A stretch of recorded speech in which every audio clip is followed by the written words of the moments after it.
muito bom dia para você que acompanha a programação da TV Câmara Campinas. Estamos chegando com o nosso Estúdio Câmara segunda-feira, dia 23 de março.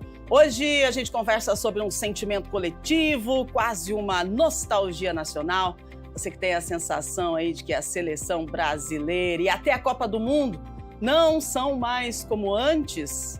Eu tenho. Cadê aquele frio na barriga? O ritual que parava o país? Será que mudamos nós ou o futebol nos deixou para trás? Participe com a gente. Qual a lembrança que você tem aí da Copa do Mundo? Ou então do nosso time brasileiro, né? Da seleção. O nome já diz tudo. Seleção brasileira. Os melhores do Brasil na seleção para representar o nosso país. E aí?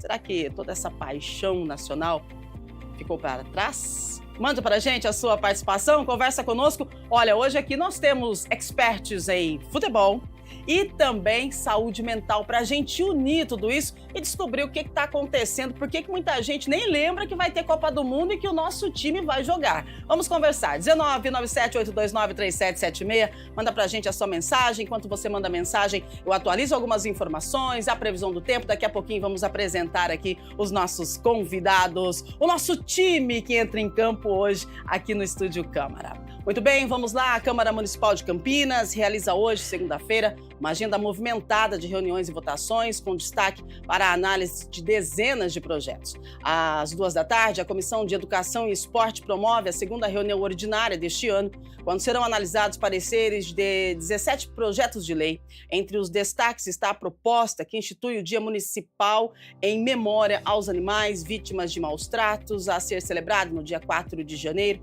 além da criação do Dia Municipal do Samba, previsto para o dia 26 de novembro. Os demais itens tratam principalmente de denominações de espaços públicos e a reunião é aberta ao público e terá transmissão ao vivo pela TV Câmara Campinas. E mais tarde, às 18h, 18h, o plenário recebe, então, a 14ª reunião ordinária do ano, com 11 itens na ordem do dia. Entre os principais projetos em pauta está o projeto de lei complementar 122 de 2025, que prorroga até 2028 o prazo para adesão aos incentivos de reabilitação de edificações no centro de Campinas, medida que busca estimular a recuperação urbana e ampliar a oferta habitacional. Outro destaque também da reunião ordinária de hoje é o projeto de lei complementar 1 de 2026, que trata do plano de cargos, carreiras e vencimentos do Camprev, com o objetivo de estruturar a gestão do pessoal e valorizar os servidores da autarquia.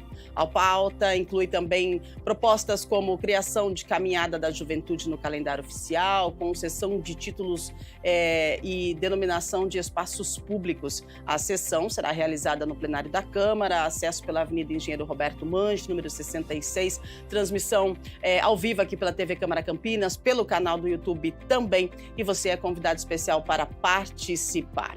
Muito bem, agora vamos à previsão do tempo para esta segunda-feira, já a primeira segunda-feira do outono, né? Não estamos mais no verão e hoje teremos sol o dia todo, com algumas nuvens à tarde. Olha só, a previsão do tempo traz para a gente que teremos uma noite muito linda, céu aberto e muitas estrelas no céu, né? É o nosso outono aí dando as caras. Mínima 18, máxima 29 graus. Agora sim, vamos ao nosso tema central, a apresentação dos nossos convidados. Eu quero falar para você que houve uma época em que falar de futebol era falar do Brasil, literalmente.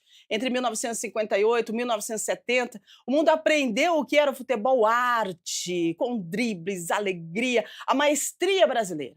Hoje o clima é outro, né? Tem pesquisa da CNN que mostra que apenas 29% dos torcedores aprovam a seleção atual, 34% dos torcedores consideram o momento negativo e 35% regular. As mulheres avaliam melhor, 35% positivo contra 23% dos homens.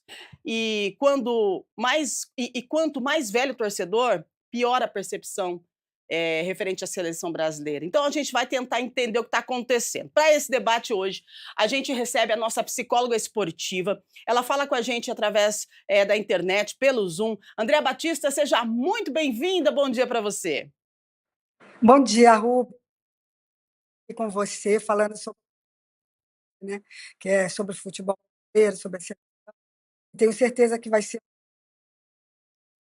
Maravilhosa. A internet oscilando um pouquinho, então a produção já tá ligada. Se a gente perder a André, a gente tenta novamente, tá? E agora, ao meu lado, tenho a satisfação de apresentar meu colega de trabalho, jornalista, comentarista esportivo, âncora do Câmara Notícia. Foi difícil trazer ele aqui, hein? Gabriel Castro, seja bem-vindo, Gabi. Bom dia, Rúbia. Bom dia, João Carlos de Freitas, meu mentor também, né? Ele que me abriu as portas do jornalismo. Estou muito feliz, primeiramente, pelo convite, participar aqui do Estúdio Câmara, que já é um sucesso, programa que já está estabelecido na nossa grade de programação, e para falar sobre um tema que é muito atual, porque nós estamos em ano de Copa do Mundo, nós tivemos uma convocação recentemente, então é um tema muito interessante e que muitas vezes ele sai do futebol. Então, isso que eu acho bacana, né? Essa abertura que você fez dessa questão de pertencimento, de desconexão, acho que isso é muito real, acho que isso acontece bastante. Tem vários motivos que nós vamos abordar ao longo do programa do porquê que esse sentimento ele tá com o torcedor ou com aquele que não liga muito para futebol só na época de Copa do Mundo, e parece que nem agora com a chegada da Copa do Mundo ele está se animando. Eu acho que tem alguns fatores e a gente pode debater ao longo do programa. Uau, hein? Já viu que o timaço tá em campo, mas para completar o nosso time de hoje, a gente recebe ele, radialista, comentarista. Quantos anos, né, comentando sobre futebol, quantos anos à frente dos microfones. Seja muito bem-vindo, João Carlos de Freitas. Ô, bom Rúbia, dia. bom dia a você, bom dia, André, bom dia ao meu pupilo aqui, Gabi. Eu dei uma tomada lá, o Gabi parece que cresceu, ou então acho que eu diminuí. Seja muito Olha bem-vindo. o tamanho do Gabi. E o Gabi cresceu não só no físico, mas na profissão, no jornalismo, né? Hoje é um dos jornalistas mais respeitados que nós temos na cidade, conhecedor não só de futebol, né? De todas as pautas, né? De todas as editorias. Mas é isso, Rúbia. Eu acho que a gente dividiu um pouco, né? Houve um tempo em que a preocupação do brasileiro era ir para o boteco, restaurante e discutir futebol. Uma segunda-feira como essa aqui, lá na sua, né, na sua redação, lá estava todo mundo. O Corinthians ontem poderia ter ganhado o Flamengo, teve um pênalti, o cara foi expulso. Quer dizer, a conversa versava mais sobre o futebol. Hoje, dada tantas opções, né, tantos leques abertos, o futebol continua tendo o seu lugar evidente, mas o papo, a discussão sobre o futebol, realmente eu concordo que ela mudou um pouco. E também, viu, Rubens, nós temos um fator que eu considero novo, né, na opinião pública brasileira, que é a introdução da polarização política, né? Porque hoje parece que se discute mais direita e esquerda do que agora, porque Palmeiras e Corinthians, Flamengo e Corinthians, enfim, né? E assim vai. Mas você vai ver, só a hora que vier a Copa do Mundo, ferve, né? A gente espera que sim, né? Bom, você falou em Copa do Mundo. Antes da gente começar aqui a fazer algumas perguntas, né, para esses especialistas, para a gente poder tentar entender o que está acontecendo, antes de entender o presente, a gente precisa voltar um pouquinho no tempo. E eu quero perguntar, porque o futebol também é memória afetiva, é sentimento, é vivência. Então, vou perguntar para os três uma resposta simples e objetiva. Vamos lá, então. Gabriel, qual a primeira memória da Copa do Mundo que vem à sua cabeça hoje, agora? Você sabe, Rúbia, que é a primeira lembrança que eu tenho da minha vida. Tem a ver com Copa do Mundo. 1994, eu sou da década de 90, então eu sou mais recente. Na minha casa tinha uma revista Caras especial da Copa do Mundo de 94. Tinha só jogador, cada um de uma seleção. E eu lembro de pegar uma caneta e ficar desenhando em cima de jogador, sabe, criança? Sim. E eu ficava lá. Então eu lembro que tinha o Romário, eu pintava o Romário, fazia um desenho com 4 anos. Olha isso. E isso me marcou até hoje. Eu lembro de um jogador dos Estados Unidos, Lalas, ele tinha um cabelo assim muito grande, me chamava a atenção. Então essa é a primeira lembrança que eu tenho da vida, essa revista especial da Cara sobre Copa do Mundo, de cada jogador, e eu ficava desenhando, ficava lembrando. Meu pai já gostava de futebol, na minha família sempre gostou, então acho que me deram essa revista, falou, jogador de futebol, e aí criança já ali, né? Então é a primeira lembrança que eu tenho da minha vida, não é nem em relação a futebol, da minha vida, é uma revista especializada sobre a Copa do Mundo de 94. Olha aí que top, né? Ô, Andréa, e você? Qual a primeira lembrança que você tem quando a gente fala de Copa do Mundo? Ô, Rúbia, a mais antiga que a do Gabriel, hein? Olha só, eu lembro muito da Copa de 82, quando teve aquele jogo, né, que ali Brasil e Itália, a final, e acho que foi de 82, os meninos aí, me corrijam se eu estiver equivocada, e nós perdemos ali da Itália, né? É, e o Zico naquela seleção, e Júnior e tudo mais. E assim, eu lembro eu chorando demais, mas era uma dor absurda. E eu criança ainda, e na época a gente estava num lugar assim, acampados, eu com meus pais. E aquela memória me marcou muito, porque teoricamente era um lugar de alegria, né? Acampamento se usava muito naquela época, né?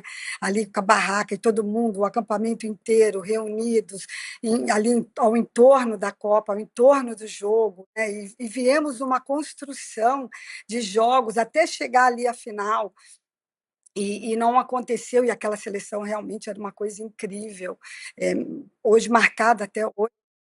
E não aconte aquela foi uma dor para mim muito profunda, mas um amor, ali eu senti um amor pela seleção brasileira, ao mesmo tempo que causou uma dor, me causou também, uma paixão, um amor incondicional pela seleção. Eu acho que essa memória me marcou demais. Interessante ouvir os depoimentos. Marcou todo mundo a seleção de 82. Esse relato da Andréa, ele é muito fiel a um sentimento de um Sim. torcedor, porque existe até a discussão qual é a melhor seleção de todos os tempos, e a de 82 ela acaba batendo com a de 70, que foi campeã do mundo, e muita gente lembra, né, que foi uma perda muito grande esse título, porque tinha uma expectativa e a seleção brasileira realmente tinha um melhor elenco e não conquistou o título. Então tinha Falcão, tinha Toninho Cerezo, tinha o próprio Zico, que acabou não conquistando um título com a seleção brasileira. Então, de fato, essa seleção brasileira de 82 ficou um sentimento e fica essa discussão, né, João? Olha isso. Agora queremos É. saber do professor aí. Conta É. pra gente qual foi o momento da Copa do Mundo, ou então do futebol brasileiro, que marcou a sua vida. Bom, essa marcou, acho que do Brasil todo, né? Dia 5 de julho de 1982, Uau! estádio Sarriá, Olha né, em isso. Barcelona, e aconteceu o que aconteceu, que às vezes é bom a gente não lembrar, foi muito triste. Acho que todo mundo chorou, todos nós esperávamos, né? Mas agora estou com vergonha do sei. Volta um pouquinho, João, volta. Nossa senhora, gente, eu vou ter que ir na idade da pedra aí. Mas eu vou, né? Estamos aqui para isso, né, Sim, Gabi? vambora! Eu vou lá para 1962, que existiu, viu, Gabi? Não, e veio um título aí, né? O bicampeonato. Nós somos bicampeões no Chile, né? E a minha memória é assistindo o jogo, ouvindo, naquela época era o rádio, né? Brasil, Espanha, e o Brasil perdia de 1-0. Eu e minha mãe, a gente no quarto, né? Era dia de semana, não tinha essa coisa de paralisar o país, né? Todo mundo ia para o trabalho. Meu pai estava no trabalho, né? E eu era garoto, eu tinha o quê? 6 anos, né? Eu sou de 54, então eu tinha 8 anos. Tinha 8 anos. Mas eu lá sentadinho com a minha mãe lá, ouvindo o Geraldo Zé de Almeida, né? E ele fazia assim, né? Lá vai o time brasileiro, vamos, minha gente! Sumiu o rádio, né? Como sumiu, você não ouvia, você ficava doido. Aí o Brasil perdendo e não empatava, e a gente, a minha mãe, sabe o que a minha mãe faz? Ela tinha a imagem de Nossa Senhora da Aparecida, ela fala pra mim, reza, pelo amor de Deus, vamos rezar para Nossa Senhora da Aparecida, que o Brasil vai virar. E aí rezava, daqui a pouco o Brasil empata, né? Com a Amarildo, né? O jogo que o Amarildo entrou no lugar do Pelé, que o Pelé se machucou. Ela continua rezando, que tá dando certo. E eu e minha mãe, né? E rezava, minha mãe xingava, e rezava, e a gente, até que fez o segundo gol, nós viramos de 2-1. Como é que você vai esquecer? Gente, Como agora, é que você vai esquecer? veja bem, né? Essa pergunta que eu fiz para vocês é para a gente poder analisar a importância e a memória afetiva e a sensação de pertencimento e o que o futebol, né, a nossa seleção, o futebol, ele representa na nossa vida. Mas hoje, a gente vindo pro aqui e o agora, a gente tem uma sensação de desconexão. Aí eu pergunto pro Gabriel, que também está nos estádios, que está aí narrando o jogo e tal, essa sensação de desconexão, Gabriel, ela é real na sua avaliação? Ou a gente está romantizando, na verdade, um passado que não volta mais? Percebe que vocês trouxeram algo assim que, nossa, que maravilhoso, que gostoso, que sensação, que ficou na memória afetiva. Esse passado não volta mais. Será que a gente está romantizando quando a gente fala isso? Ou a gente realmente está vivendo uma desconexão com algo da nossa cultura que faz tão bem para todos os brasileiros? Eu acho que as duas coisas, Rúbia. Eu acho que, primeiro, há uma desconexão, e aí nós temos vários motivos do porquê que nós estamos nos afastando da seleção brasileira e do futebol em geral. Eu acho que um primeiro ponto que é importante é algo que o João Carlos de Freitas citou na primeira resposta. Hoje em dia, nós temos muitas opções para poder assistir. Então, no passado, era cultural do brasileiro. O que que ele chegava? Sentava com a família, assistia o jornal, assistia a novela. A novela batia 50, 60 pontos de audiência. Sim. Hoje é impensável. Hoje nenhum programa de televisão chega nem perto, nem metade disso hoje. Você pegar uma novela é 20, 24, 25 pontos. Então acho que a primeira coisa é isso. Culturalmente, o brasileiro, ele sentava com a sua família na televisão para poder assistir o programa. Então ele assistia e o futebol estava inserido neste contexto, é uma paixão nacional. Então acho que esse é um primeiro ponto. Sim. Hoje em dia você fica com o celular, hoje em dia você vai assistir uma série, você vai assistir um filme, você vai para shopping, fora de casa tem inúmeras opções, então acho que esse é um primeiro ponto. A gente tem muito mais opção e a gente não vai ficar 2 horas para assistir um jogo de futebol que muitas vezes tem uma qualidade que ela é duvidosa. E aí, já respondendo a segunda pergunta que você falou, mas a gente romantiza o passado. Eu acho que, de uma certa maneira, romantiza mesmo. E aí, acho que até a Andrea pode Sim. explicar o porquê que esse sentimento existe, porque muitas vezes em roda de conversa, né, a gente se pega com as pessoas falando assim, mas na minha época, eu brincava na rua. Hoje em dia as crianças não sabem o que é isso. Sim. Hoje é tudo ali, é muito ruim. Na minha época é bom. Esse alimento que você está comendo, essa bolacha, ela é muito ruim, agora é tudo industrializado. Na minha época, a gente fazia em casa. Em certo ponto é verdade, eu acho que tem muita coisa que no passado era boa, mas eu acho que tem muita coisa que nós evoluímos e que muitas Sim. vezes a gente não valoriza também. Então acho que tem os dois pontos. É um passado que não volta mais e que muitas vezes ele é romantizado por quem viveu e tem essa questão de pertencimento que você citou. Eu vivi isso e foi muito bom, você não vai viver isso. Então acho que esse é um ponto. E aí, na primeira pergunta, tem essa questão, então, cultural, que acho que a gente não senta mais para ficar 2, 3 horas assistindo uma partida de televisão. Na questão do nosso assunto de futebol, eu acho que tem uma questão geracional também. A gente vive um ciclo de oscilação. Então, recentemente, nós tivemos uma grande seleção, que foi a de 2002, que conquistou o título, que tinha o Ronaldo Fenômeno, que foi contestado na época por conta de lesão, mas que deu conta do recado. Você tinha um Rivaldo que já tinha sido eleito o melhor do mundo. Você tinha um Ronaldinho Gaúcho que tinha ali uma magia, que tinha algo diferente.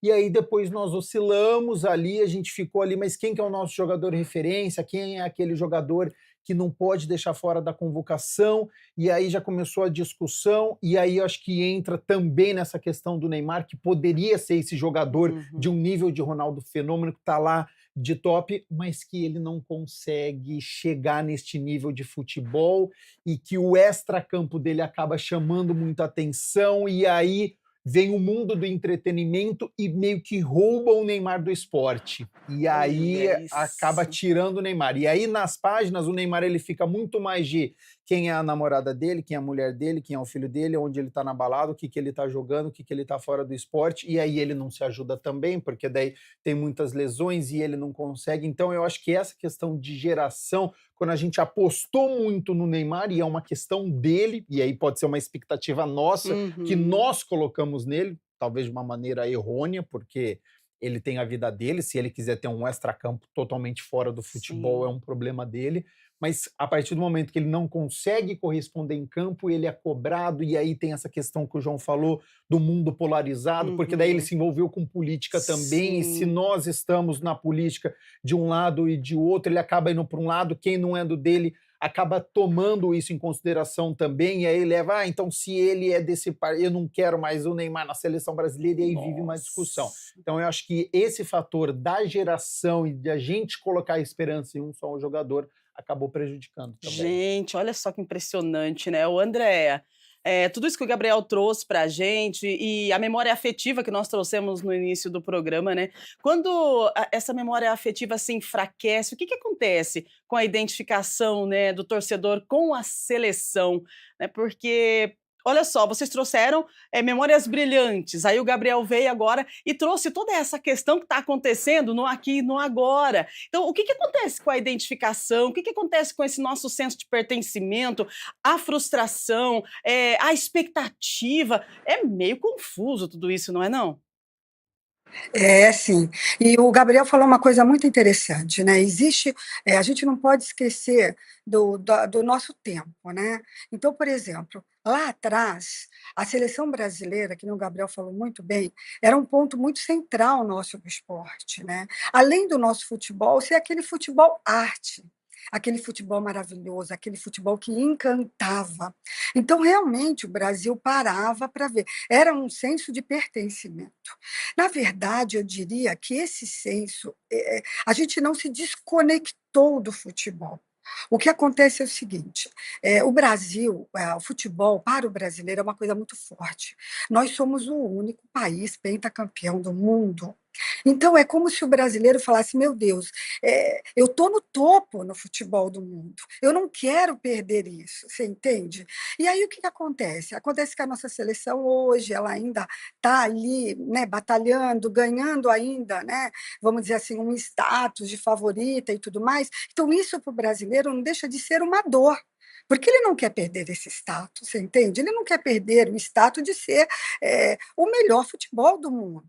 É esse pertencimento aí que a gente está falando. Então, é importante falar também, o Gabriel falou da cultura interna, né? E eu amplio, até como uma psicóloga do esporte intercultural, eu amplio essa visão para a cultura também, para interculturas. Então, o que acontece hoje muito? O futebol ele está globalizado. O atleta ele é global. Então, hoje, os melhores atletas, vamos dizer assim, os atletas de topo nosso, estão no exterior. A maioria, pelo menos, eles vão para fora. Então, o brasileiro ele perde um pouco ali a referência, né, de estar próximo desse atleta, que é atleta de seleção brasileira. Então, nós temos, por exemplo, o Vini, né, e tantos outros que estão fora do Brasil. Coisa que antigamente isso não era tão presente. Né? Você estava ali vendo um atleta de seleção e você via ele no teu jogo, no Flamengo, no Santos, no Corinthians, enfim. Hoje já não é algo assim. Então, você tem a sensação de falta de pertencimento, porque eles estão longe, eles estão entre culturas. E é para lá e é para cá, é recíproco. Porque o atleta global, ele também sofre a influência cultural da onde ele está. Então, ele também está ali entre culturas, culturas brasileiras e culturas do local onde ele está. Então, tudo isso faz um movimento, vamos dizer assim, psicológico, né, eu diria, aonde nós sentimos o quê? A falta de pertencimento, a desconexão. Mas eu diria o seguinte, até ali na Copa de 2002, os meninos também vão me corrigir aqui se eu falar, né, um equívoco. Mas a gente começou também não acreditando muito na nossa seleção naquela época. E a seleção ela foi crescendo, e nós fomos crescendo junto com ela. Então tem muito isso também, o brasileiro acaba que ele quer algo muito imediatista. Né? Ele quer, porque ele precisa disso, ele precisa dessa valorização do futebol arte brasileiro. E o mundo hoje ele mudou, né? Inclusive no futebol. Então, ele quer buscar isso. Mas nessa época, nessa Copa de 2002, a gente foi crescendo. O Brasil não era favorito. E conforme os jogos foram passando, o senso de pertencimento ele foi crescendo ali, cada vez mais. Não é não? O que você acha aí disso, João? Me ajuda aqui. Não, é isso. O mundo ficou grande, né?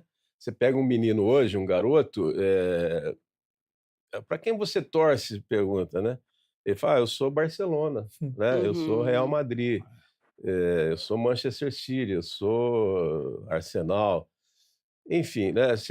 E você, eu sou corintiano, tá? Cite 3 jogadores do Corinthians, né? O garoto não sabe. Eu, quando era molequinho, né? Lá no famoso anos 60, eu gostava do Santos. O Santos foi Uhum. quem me apresentou ao futebol, por causa do Pelé, né? Sim. O Pelé foi a maior referência. O Brasil existe antes e depois do Pelé, em todos os Uhum. sentidos, né? O Pelé não foi só um jogador de futebol, o Pelé foi muito mais que isso. Mas enfim, né, é uma pauta que a gente ficaria aqui horas e horas.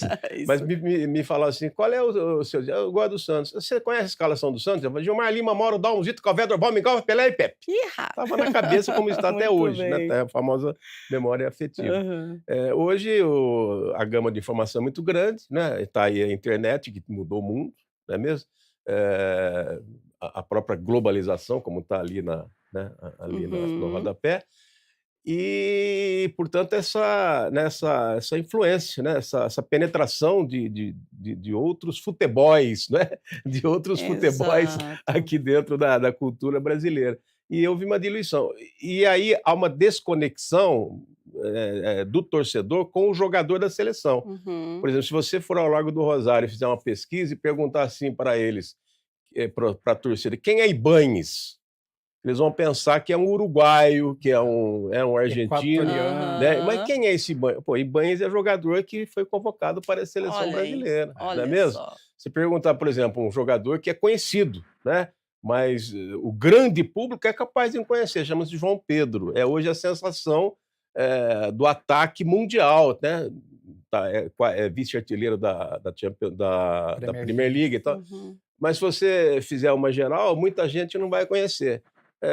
As pessoas conhecem, olha só, você conhece o Neymar, é evidente. O Uhum. Neymar, gente, rápido, eu abri um parênteses. O Manda ver, Neymar vai lá. é ídolo no mundo inteiro. Eu estive na Europa agora há pouco aí, no meio do ano passado, e fui a serviço de futebol mesmo, né? Fui levar os netos para jogar futebol lá na Europa. Lá. Eles foram na Gothia, lá na Suécia, e num torneio em Paris. E do que eu vi lá, o maior ídolo da Europa é o Neymar.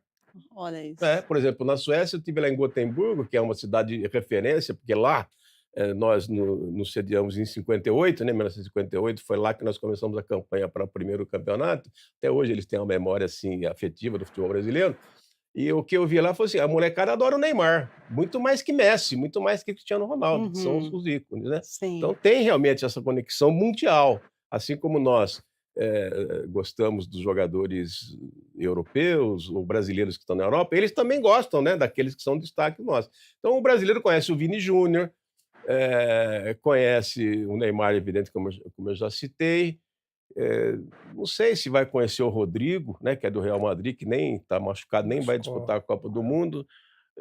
Assim, jogador conhecido, né, conhece o Rafinha, né, Do provavelmente, né, Barcelona. muitos do Barcelona, porque o moleque fica na internet, fica Uhum. conectado. Então, o mundo ficou grande, né, o mundo ficou mundo mesmo, ficou globalizado, houve uma diluição de paixões, né? Exatamente. As paixões elas foram se diluindo e elas têm um outro aspecto, né? A paixão do passado, no meu tempo lá, era paixão fanática pelo seu time, né? Sim, aham. Hoje não que o torcedor não gosta do seu time, ele gosta, mas ele tem certas reservas, né? Ele já tem uma. E o menino que vem crescendo, ele divide a paixão do futebol brasileiro com Com aquilo que ele recebe de informação, que é o aham. futebol, principalmente o futebol europeu, onde o pessoal se Sim, liga. Essa questão de globalização, acho que é um tema central, né? A gente está vendo ali a questão de sim. globalização. A Andréa citou também, e aí eu queria até fazer uma pergunta para ela, porque eu acho que esse é um fator importante, né? E aí, a partir do momento que nós temos outros mercados se abrindo e com dinheiro, eles vão contratando mais jogadores e eles vão melhorando. E uma crítica que existe é que o brasileiro, ele não é tão apaixonado assim por esporte, ele é apaixonado por ganhar. Então, a partir do momento, e a gente tem alguns exemplos no esporte. Então, por exemplo, nós tivemos o Guga no tênis. Uhum. Foi número 1 do mundo, foi Sim. o melhor. E aí todo mundo, vou assistir tênis porque tem o Guga e tal. A partir do momento que o Guga aposenta, o que acontece com o tênis brasileiro? Vai caindo. Verdade. Então, se o Guga está em alto, as escolinhas de tênis, Aham, todo mundo, não, vou super. praticar tênis também, que eu quero ser o novo Guga. Ótimo, legal. Fórmula 1. Fórmula 1, o nós Ayrton temos, Senna. nós temos o Ayrton Senna, tricampeão do mundo, tal. A partir do momento que o Rubens Barrichello, que foi um ótimo piloto, Exato. não conquista um título, ele é motivo de piada. Uhum. Nós tivemos no basquete Oscar Schmidt. Isso. Basquete, o Brasil está em alta, é o segundo esporte do Brasil. Hoje, se você pedir para um jogador da seleção brasileira de basquete, ninguém sabe.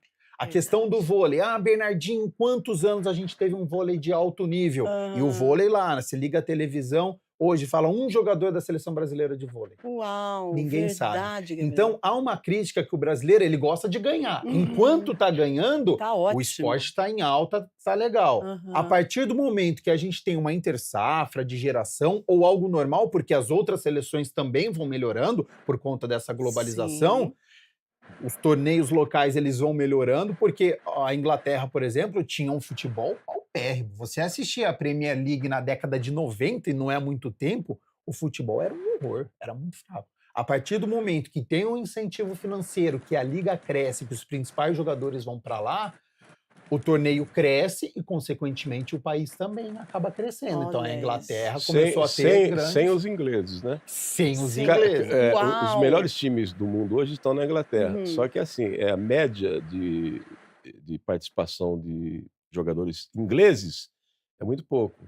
Você pega lá o Liverpool, tem 2 ingleses apenas. Você pega o Manchester, tem um inglês, 2. Ontem aquele O'Reilly, né, que fez os 2 gols contra o Arsenal, é inglês, então ele foi festejado. Por quê? Porque eles abriram, eles ficaram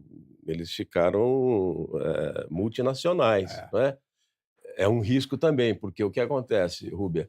Você fortalece a sua liga, o seu futebol, a sua disputa interna, você fortalece, só que você enfraquece a seleção. Por que é que você enfraquece a seleção? Porque o jogador, o jogador do seu país, ele é reserva no time que ele joga. Né? Aí, quando ele vai para a seleção, ele não tem protagonismo, ele não tem personalidade, ele não tem força para poder enfrentar. Então, a tendência é o futebol inglês, em termos de seleção, ficar um pouco como ficou a Espanha, que também abria muito as portas, como ficou a Itália hoje, ela sofre essa crise, a Itália está numa crise de seleção, uma falta de identidade. Está na repescagem para ir para a Copa, pode ficar fora de novo. A Itália está pagando o preço de 20 anos atrás, ou 30 anos atrás, quando ela também importava. Você pegava os times italianos, era como os ingleses hoje, só tinha estrangeiro e não tinha italiano. Italiano era reserva, como a Espanha. E hoje a Itália está pagando. Então, um conjunto de variáveis aí que determina, como nós também, né? Por exemplo, o processo é inverso. Nós formamos seleção com jogadores estrangeiros, né? Os jogadores que frequentam a nossa seleção, a maioria joga fora do Brasil. Exato. Você vai pegar um ou outro aí, um Flamengo aí, né? Quem mais? Léo Pereira. Léo Pereira, do Flamengo. Você vai pegar 3 jogadores que atuam no Brasil, que são conhecidos da torcida brasileira. Os demais são todos de fora. Então, essa mistura, vamos dizer, eu acho que é a globalização, quer dizer, ela tornou o futebol, tanto que o futebol de seleções hoje, ele está abaixo do futebol de clube. Olha aí. A Champions League, por exemplo, é um torneio que ela basicamente sobrepuja uma Copa do Mundo, às vezes, né? Porque ela é anual, ela é muito organizada e ela chama a atenção do mundo inteiro. É interessante demais a pontuação dos nossos comentaristas. Agora, o Gabriel tocou num assunto interessante que a gente passa agora, então, para a Andréa, né? Essa questão, qualquer questão psicológica de nós brasileiros em relação a isso que o Gabriel trouxe, Andréa. Tipo assim, o Guga despontou, beleza, todo mundo torcendo pro tênis e tal. Aí, daqui a pouco, alguém do basquete, uau. Só que quando passa, né, dá uma baixa, eu não quero mais saber, não vou mais assistir. O que acontece? Qual que é o mecanismo da nossa mente que é mexido com esse negócio de desistir tão fácil? Eu diria que quando a gente fala, né, que o brasileiro não gosta de ganhar, eu diria que não é só uma questão cultural, tem aí uma questão de base neurobiológica também, né? Porque o nosso cérebro ele é altamente sensível à recompensa. que é quando ali a gente ganha e existe ali uma liberação da dopamina, que é ligado ao prazer, à motivação, à sensação de conquista. Ou seja, vencer também não é só uma questão simbólica, eu diria que também é uma questão química, né? E aí, quando a gente coloca tudo isso dentro de um contexto, né, como o Brasil, que tem uma história muito forte de vitórias no futebol, né, que construiu ali uma identidade de melhor do mundo, de potência, ali o nosso cérebro coletivo, eu diria assim, passa a associar a seleção diretamente com a sensação ali, vamos dizer assim, de recompensa, né? Olha a minha recompensa. Então, isso é uma questão que a gente tem que pensar, né? E quando isso acontece, eu diria que, vamos dizer assim, a perda, né, ela não é só uma frustração, sabe, esportiva, é quase que uma quebra de expectativa muito grande. Então, isso realmente faz com que a gente tenha ali uma sensação de perda muito grande, de frustração muito grande, né?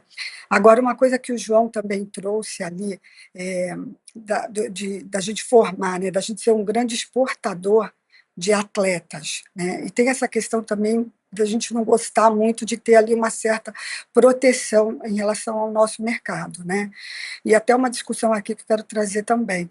Teoricamente não, é uma realidade, o Brasil é um dos que menos importa jogadores estrangeiros e os que mais exporta, né? Vamos dizer assim.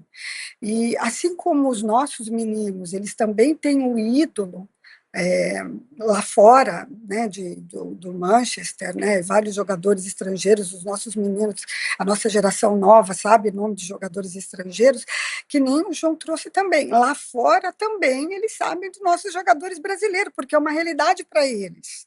Então a gente não pode esquecer essa questão global. O futebol realmente ele está global e isso dói no brasileiro. Dói no brasileiro porque muito a gente pensa, a molecadinha, por exemplo, né, os jovens agora de 15, 16 anos, eles já entendem esse mercado internacional de uma forma muito mais, vamos dizer assim, mais conectada com eles, porque eles já nasceram dentro dessa geração. Ah, os meus jogadores já estão do Brasil, já estão jogando lá fora, então eles já fazem essa conexão de mistura de jogadores interculturais. As gerações, aí nós vamos falar de umas gerações mais antigas aqui, que é essa raiz, que é a minha, né? Que é essa paixão de pintar, de sair na rua, que eu lembro, uma seleção, não vou lembrar qual exatamente agora, eu ia para a rua, eu pintava, a gente pintava a rua, sabe, bandeira do Brasil, era tudo pintado, era uma coisa enlouquecedora, mas era uma questão só ali do Brasil, né? Então é muito importante a gente pensar hoje no mundo contemporâneo e realmente será que a gente tem que bater e fincar nessa questão de que não é legal né, trazer atletas estrangeiros, estou saindo até um pouco da seleção brasileira, né, mas trazer atletas para o nosso público aqui, atleta estrangeiro para o nosso futebol nacional ou não? E agora, só um ponto também interessante aí, nós vamos entrar nessa discussão também, se eles quiserem. O João, né, João Fonseca. João Fonseca está brilhando e está trazendo essa paixão aí para o nosso tênis, né? Que nem o Guga fez isso, né? Ali na geração dele, né? O João está trazendo agora. E aí vem essa paixão toda, vem os nossos meninos, todo o tênis está voltando muito forte. Você vê hoje o pessoal para ver campeonatos de tênis, mesmo que às vezes o João sai, né? Que ele saiu agora, está tendo Miami Open, né? O João jogou com o Alcaraz e perdeu. Mesmo assim, o pessoal continua assistindo, porque realmente está tendo ali uma comoção muito grande pelo tênis. Então, é uma questão de ganhar? Sim, mas aí eu também vou provocar aqui, né? Tem a questão da mídia também, né? Então, tem essa questão. Nós estamos ali numa interface. Então, quando a mídia também ela traz algo forte, o brasileiro, o nosso cérebro também se conecta. A NFL, por exemplo, a gente não tem ali referências de NFL, mas, no entanto, a mídia que traz ali, que está trazendo agora os jogos, né, trouxe para São Paulo, ali na Arena Corinthians, e agora parece que vai ter aqui no Rio também. Então, tudo isso faz com que a gente se conecte com vários esportes, né? É isso. Muito É uma bom. relação, eu acho que casada, né? Eu acho que, de fato, a mídia, ela se interessa pelo que dá audiência e a audiência, ela vai consumir aquilo que a mídia está mostrando. Então, eu acho que tem as Uhum. duas coisas. Exato. De fato, o João Fonseca tem tudo para ser um fenômeno. É um garoto muito jovem, ainda com perto dos 18 anos, e que já está atingindo resultados expressivos, ganhando de tenista, já ganhou de tenista top 10 como o Rublev, já encarou de igual para igual o Sinner, encarou de igual para igual o Alcaraz, então, de fato, ele pode ter este hype, né, como a gente diz, no sentido igual o Guga, um tenista que... Uhum. E aí, novamente, a mídia, claro, vai acabar acompanhando, porque é um tenista que certamente vai vencer os grandes torneios. E, novamente, né, aquilo que a Andrea citou da questão dessa questão dos jogadores. Eu acho que o brasileiro, ele tem esse sentimento de pertencimento, e eu acho que ele fica muitas vezes magoado, porque, de fato, nós não temos tantos estrangeiros assim no nosso futebol, mas os que vêm se destacam. Uhum. Então, recentemente, nós tivemos aqui o Petkovic, que era um sérvio, e jogou muito bem no Flamengo, jogou muito bem no Vasco da Gama, e aí ele é eleito o melhor da competição, então é um estrangeiro. Nós Uhum. tivemos o Conca, que é um argentino, camisa 10, novamente, o melhor. Hoje, se você pegar quem é o melhor jogador que está atuando no futebol brasileiro, é um estrangeiro, é o Arrascaeta, que é um Olha aí. uruguaio. Então, por mais que a gente não tenha nos times a maioria de estrangeiros, quem vem acaba se destacando. Uhum. E aí o brasileiro fala, poxa, mas é o Mas de novo? Arrascaeta, mas é o Futebol Conca, também. mas é o Petkovic, mas é o outro. Futebol é muito. O futebol hoje ele é um business, né? Ele virou de fato um grande negócio. Mas, portanto, quem tiver maior poder financeiro é que vai preponderar. O Uhum. europeu tem uma força econômica muito grande, né? Sim. Para você ter €1, você tem que dar R$ 6. Já estamos em Já, desvantagem. em Já está- desvantagem aí Então, já. o dinheiro deles é diferente, a projeção econômica deles é muito diferente. Um dia desse eu estava pegando relação de salário de brasileiros que jogam na Europa. Meu Deus do céu, não é inacreditável. Mas é o padrão, né? O padrão europeu. Então, a Europa domina por quê? Porque ela tem mais dinheiro, né? Ela tem mais poderio econômico. Então, ela é capaz de importar, de colocar ali nas suas ligas os melhores jogadores do mundo, caso da situação financeira. O Brasil, vamos lá. O Brasil também, ele domina financeiramente. Por quê? Porque hoje na América do Sul e América Latina, o nosso poderio econômico é maior. Nós hoje somos líderes, né? O nosso dinheiro vale hoje aqui na América. Uhum. Então, nós temos aqui no Brasil, gente, é bom a gente atentar para isso. Nas nossas ligas, séries A, B e até a C, nós temos cerca de 200 estrangeiros jogando, né? Quer dizer, aquela mítica, mas o estrangeiro, hoje ele está entrando, principalmente o sul-americano, que destaca, e que seria o sul-americano da segunda prateleira. A primeira prateleira vai para a Europa. O argentino, primeira prateleira, vai para a Europa, o colombiano, chileno e por aí, né? Paraguai, vão para a Europa. Os da segunda prateleira não ficam também na Colômbia, na Argentina, eles vêm aqui para o Brasil, que nós temos muitos, como o caso do Arrascaeta.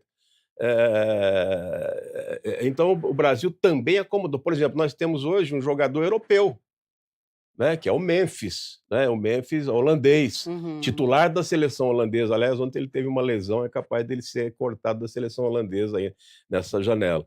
Mas é um holandês que saiu da Europa e vem e está sendo, né, um garoto propaganda aqui, ele está adorando, né? Ontem na faixa dele tinha assim, Chose, né?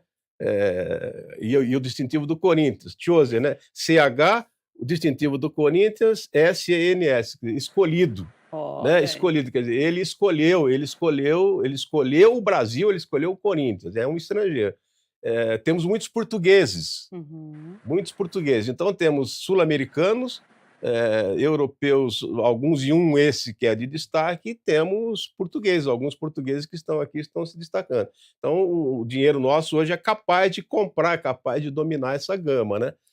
Tudo isso é fator de, né, como a gente estava discutindo, de globalização, de interatividade, né? Verdade.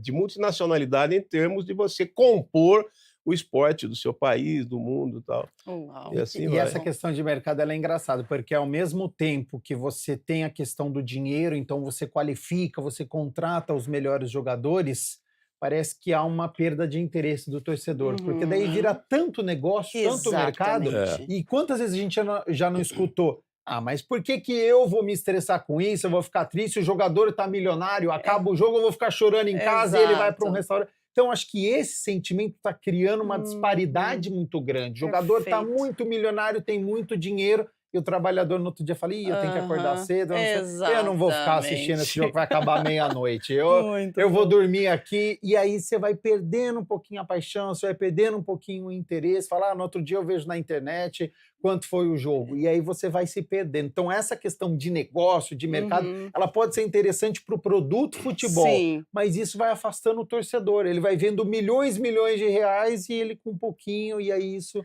acho que acaba perdendo o interesse também. Muito bom, Gabriel. Agora 8h47, o papo tá tão bom que a gente nem percebe a Vai hora passando. passar. Mas olha só, eu vou juntar tudo aqui em um combo, vou jogar para você, João, para você explicar para a gente. Olha só, utilização dos estádios, as novas arenas, os ingressos mais caros, né? E aí acaba também desfavorecendo as pessoas que, de repente, não têm tanto para investir para assistir um futebol. Esse é um ponto. Outro, né? Os jogadores cada vez mais cedo indo para a Europa.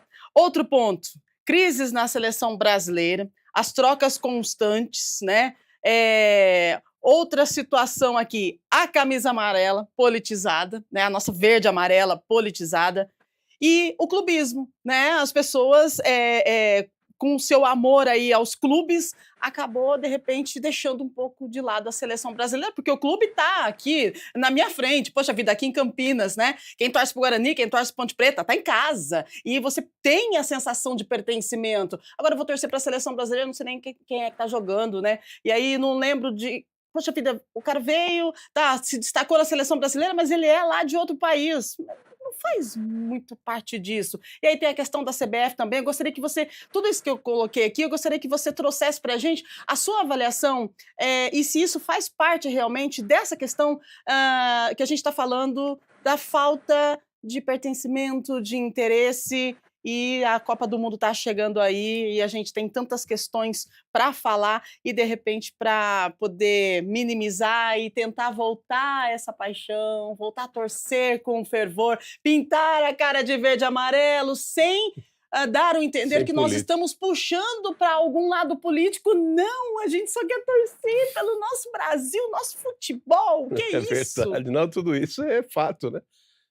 Por exemplo, o meu time tá tão ruim, perde tanto, que eu trocaria a Copa do Mundo pelo sucesso do meu time, que tá... Eu e o Gabriel, nós estamos sofrendo aqui, né? Todo mundo sabe. Mas também houve essa questão, né? À medida que as arenas foram... As arenas, elas no Brasil, elas são advento de 2014, que foi a Copa do Mundo, na qual eu fui um ferrenho defensor, fui contra a realização aqui, achei um absurdo, falei, o Brasil não tem condições de realizar uma Copa do Mundo, né? Os estádios, o que gastamos, né? Tanto dinheiro aí público que foi investido, então aí as arenas, né? Tá faltando hospital, mas tem arena aí que não vai ninguém. Enfim, isso é uma outra questão. As arenas, então, elas foram elitizadas, isso aí, exatamente. O futebol era do pobre, era da classe, né, trabalhadora, etc. Sim. O Brasil, todo mundo sabe, gente, o Brasil é pobre.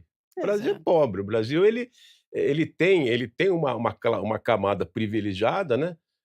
Mas a sua maioria é um país de dificuldade. Uma concentração de Uma riqueza, né? concentração de riqueza, mal distribuído, uma desigualdade, sabe, que, de fato, né, a gente nos entristece, né? A igualdade que nós temos é muito entristecedor. E o futebol era reservado como ópio, né? Para essa classe. O Maracanã tinha o famoso Geraldino, que era aquelas gerais que só ia... Eu não sei se é do tempo de vocês, mas vocês tinham o Canal 100, né? Que ele... Pam, pam, pam, pam. Estava no cinema, vinha o jornal do Canal 100, tinha um jogo do Maracanã. Então o cinegrafista pegava o torcedor desdentado, que era isso ia para o mundo, que era muito retrato do Brasil. Né? Isso não existe mais, o Maracanã nem tem mais essa geral. Então, as arenas, para você assistir um jogo de futebol no estado do Corinthians, do Palmeiras, enfim, né, no Maracanã e por aí, você precisa reservar individualmente pelo menos R$500. Poxa, por menos de R$500 você não assiste um espetáculo de futebol. Então ficou elitizado. Né? Quem é que pode gastar isso? Só quem pode mesmo. E é o mínimo. Então o estádio, né, mesmo, o estádio ficou um pouco mais branco. Gente, ficou um pouco mais branco o estádio. Né? Você olha no estado do Corinthians, só tem arianinho lá, não é mesmo? E o Brasil tem 56% de raça negra, não é mesmo? De pretos, vamos dizer assim, né? E esse pessoal, não adianta, gente. A gente discute aqui racismo, preconceito, mas a sociedade, a economia, não é mesmo? Ele exclui, vai excluindo, né? Exatamente. Você vai no Palmeiras, é jogo dos brancos. Elitizado. Tal. E eu não estou fazendo aqui apologia política e nem fazendo ativismo, não é nada disso, é apenas uma constatação daquilo que hoje está vigente no futebol. O futebol ficou como tênis, né? Tênis é um esporte elitista, não é mesmo? E outros esportes aí que são reservados a uma camada pequena. E ficou a televisão enfiada. Então, a intenção, a ideia dos dirigentes no final dos anos 90 realmente era essa: vamos diminuir os estádios, dar mais condição, quer dizer, tornar o torcedor um cliente, né? Dar ele conforto, mas cobrar dele, né? Ele vai ter que pagar por aquele conforto. E vamos distribuir o jogo nas televisões, né? Tanto que... E quem não pode assistir em casa, ontem estava vendo, né? Você tem, eu acho que tinha 30 jogos passando na televisão, um aqui, outro ali. O conceito ficou dessa forma. E o povão que fazia essa essência que nós estamos discutindo aqui, que carregava, né, a bandeira verde e amarela, ele está excluído. Ele está excluído. Você usou muito aqui a palavra pertencimento, eu notei aqui. Eu acho que você falou umas 10 vezes aí. Pertencimento. Esse pertencimento que você se referiu, ele pertence, né? A classe mais que conectada com o futebol, que é o divertimento à mão. Né? O pobre não pode ir no teatro, né? É excluído, porque não tem dinheiro. Hoje ele não pode ir no jogo de futebol, mas ele gosta do futebol. Então, essa classe ela ficou um pouco, né? Não sei. Interessante ou a gente... a colocação. Agora eu pergunto, como é que nós vamos resolver? Como é que nós vamos resolver a desigualdade? Alguém tem a fórmula aí?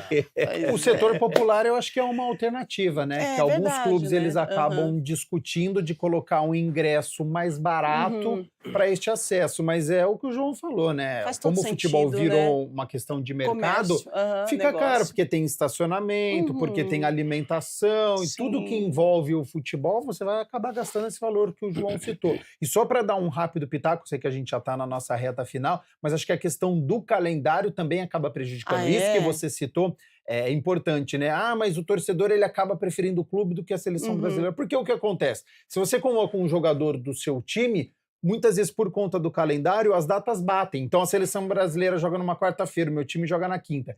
Se eu tenho um jogador convocado, ele não vai atuar no dia seguinte no meu time. Então a seleção brasileira muitas vezes acaba rivalizando com o clube. Então o problema do calendário brasileiro é esse, o excesso de jogos não dá tempo, não dá espaço. Então o torcedor pensa, eu não quero que o jogador do meu time seja convocado, senão ele não vai atuar aqui. E aí eu perco um título por causa de um ponto, eu vou lembrar, mas o meu principal jogador na 15ª rodada, ele não atuou porque ele estava representando a seleção brasileira ou alguma outra seleção. E aí a seleção brasileira acaba batendo com o time. Então, esse sentimento do torcedor, muitas vezes, ele acaba colocando o clube acima da seleção, porque a seleção acaba prejudicando o clube. Uau! Gente, queria falar mais aqui, né? Todo mundo... eu aqui de boca aberta, escutando eles falar assim, ó, porque é muito interessante a gente falar sobre futebol e falar de toda essa questão que está acontecendo, porque já vem a Copa do Mundo aí, você já preparou sua camisa verde e amarela, você sabe quais são são os dias de jogos do Brasil? Com quem o Brasil vai jogar? O time do Brasil, você tem uma expectativa? Como é que tá? Tem gente que nem lembra que vai ter Copa do Mundo, né? Então, eu lembro da Vuvuzela, eu lembro eu lembro do 7-1 também, eu lembro, né? Então, assim, a gente vai lembrando. E é importante, de repente, a gente olhar para esse momento e trazer essa sensação gostosa, né? Porque faz parte da nossa identidade, da nossa cultura.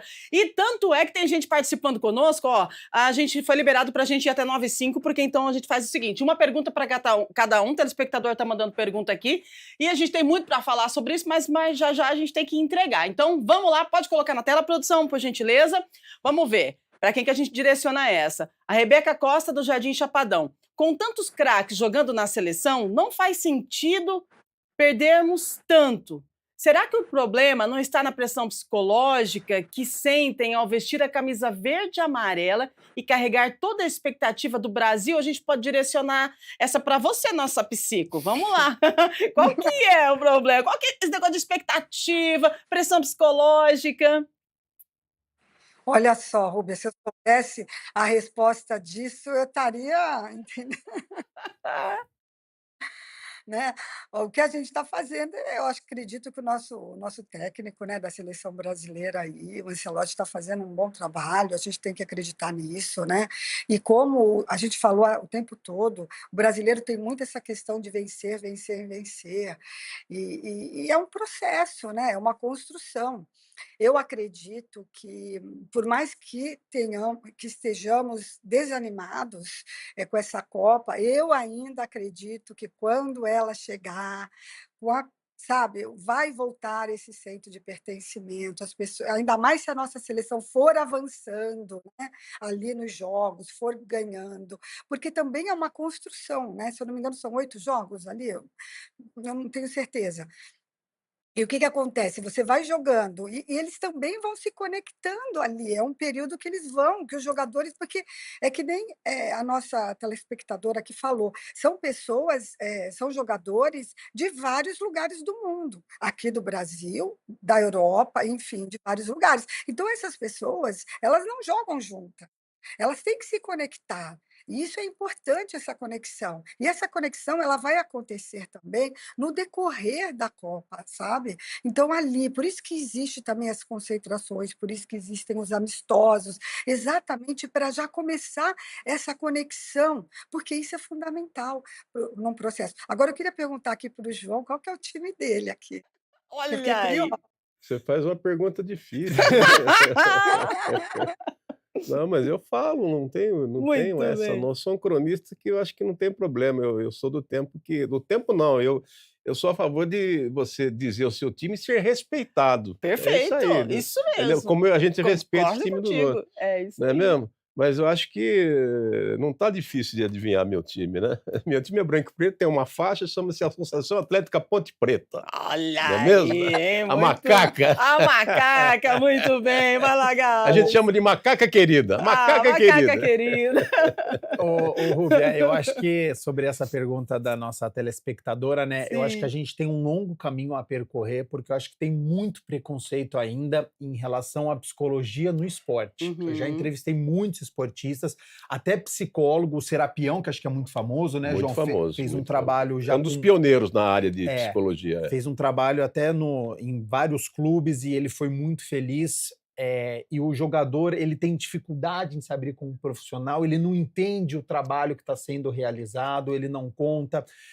Na Copa de 2014, no hino nacional, a gente já tinha jogador chorando, e aí nas redes sociais destruíram o jogador. Uau. Muitas vezes, quando vai para a disputa de pênalti, o jogador não quer ver, entra esse fator psicológico. Então, eu acho que a gente tem um longo caminho para percorrer, porque eu acho que tem muito preconceito Uhum. de jogador, de torcedor também.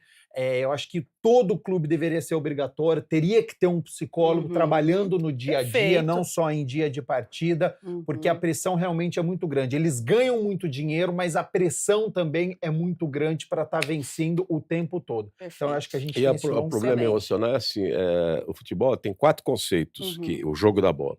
É o conceito técnico, que você precisa saber jogar, é o conceito tático, que é você dar o itinerário, a organização do time, é o conceito físico, que é muito Sim. importante, você não joga, e é o conceito emocional. Muito Muito. Então, olha aqui, você trata o conceito técnico com uma seriedade, porque, claro, né, é o jogo Treina da bola. todo dia. A tática nem se fala, que é o treinador. A parte física, tem time que tem 10 preparadores físicos, mas você não cuida da parte emocional. Aí destrói tudo. Poucos times têm a Andréia, por exemplo, que é psicóloga. aham. Muito poucos times, né? Sim. Então, é um fator que eu acho que o futebol está devendo. E deveria ter Exatamente. mais profissionais É mente sã, corpo Oi? são, né? Você precisa já cuidar dizia tanto os do outros. físico quanto da mente, porque senão entra em É desconexão. verdade. Agora, 9-1, dá tempo para mais uma para cada um? Por favor, a gente entrega 9-6, tá bom? Vamos lá. O Guilherme Costa do Jardim Leonor. Olhando para a Copa 2026, uau, o que precisaria acontecer para o brasileiro voltar a sentir aquele frio na barriga em dia de jogo no Brasil, como antigamente? E quais as expectativas para a seleção desse ano? Vamos dividir então para vocês dois, pode ser? Eu acho Então que- vamos lá. Acho que nós temos pouco tempo até a Copa do Mundo, precisa haver uma aproximação. E aí acho que vai ser difícil isso acontecer até a Copa do Mundo. Por conta deste mercado que nós estamos recentemente, a seleção brasileira não faz mais amistoso aqui no país. Ela Uhum. vai fazer alguns amistosos aqui fora do nosso país. Isso acaba afastando o torcedor. Então acho que precisa ter um trabalho de marketing da CBF, que é quem cuida do Aham. futebol brasileiro, para aproximar novamente. Então, trazer o Carlo Ancelotti e falar, ó, fazer uma sessão de fotos no Rio de Janeiro. Vou trazer o Vini Júnior, vem para São Paulo, a gente vai fazer uma ação aqui. Dica de marketing do Gabriel. Manda Então, ver, você Gabriel. precisa Vai ter lá. uma ação de marketing para Uhum. trazer esses jogadores Sim. para o Brasil. Uhum. Porque o Vini Júnior, ele fica no Real Madrid, tem um calendário muito difícil, o Rafinha está no Barcelona. Então, os jogadores, eles têm a admiração do torcedor, mas por conta dessa distância, você não acaba aproximando. Então, a Copa do Mundo de agora, em junho, tem pouco tempo, mas tem que ter alguma ação de marketing para o jogador vir para o Brasil para conversar com o torcedor, para sentir esse calor, para o torcedor passar aquilo que ele está sentindo e o jogador também acabar recebendo isso. Uau, muito bom. Coloca de novo na tela lá, produção, por favor. Qual que é a outra pergunta lá, expectativa? Quais as expectativas para a seleção esse ano? Vamos lá, João. Vamos resumir aqui, porque nós temos que ir embora, né? Temos. É o seguinte, nós temos 2 amistosos fortes contra a França e contra a Croácia. Se a gente vencer bem esses 2 amistosos, né? Vini jogando bem, de repente, após isso, nós podemos rediscutir a volta do Neymar. Vencendo bem essas 2 partidas, com, de repente, o protagonismo do Vini, que hoje é o cara que nós estamos botando fé, o torcedor vai gritar o seguinte, né? Ei, o campeão voltou! Ei, que maravilha! O campeão voltou! Tá vendo? Nós não somos pentacampeões, o campeão tem que voltar, gente. Nossa, gente, dá até um arrepio, uma coisa boa, né? É isso que a gente precisa, de mais emoção. No fundo, o Brasil, ele não deixou...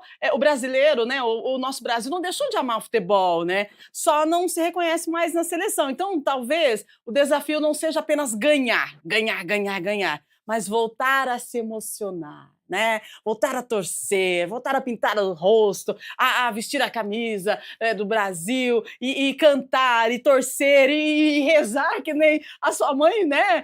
Muito bem ensinou vocês ali. Isso. E é isso, emoção, né? Emoção. Isso faz um bem de... Olha, gente, é maravilhoso. Eu quero encerrar o programa de hoje agradecendo a participação de vocês. Quero agradecer a Andréia por estar com a gente, né? Ela que é psicóloga esportiva, tem aí contato com muitos jogadores, tá no meio do campo, né? No meio desse timaço todo e traz pra gente uma avaliação bem interessante. Obrigada, Andréia. Tudo de bom para você. Obrigada pela sua participação conosco nessa manhã.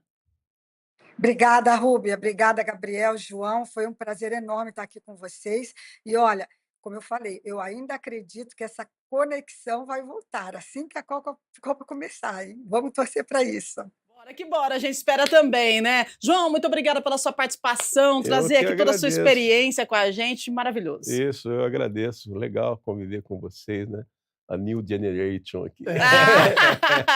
E o meu colega de trabalho, o âncora do Câmara Notícia. Gratidão, Gabs, que legal trocar com você aqui, diferente da redação, né? Verdade. A gente está aqui falando de futebol, tenho aprendido muito com o Gabriel, é top mesmo. Obrigada, viu, pela presença. Eu que agradeço, a gente traz os bastidores da redação aqui para o nosso programa, né? As conversas que acontecem lá aqui. Mas fiquei muito feliz com o convite, com o conteúdo do programa E é só chamar que eu volto aqui. Show de bola! E você de casa, muito obrigada pelo carinho da audiência, continue com a gente.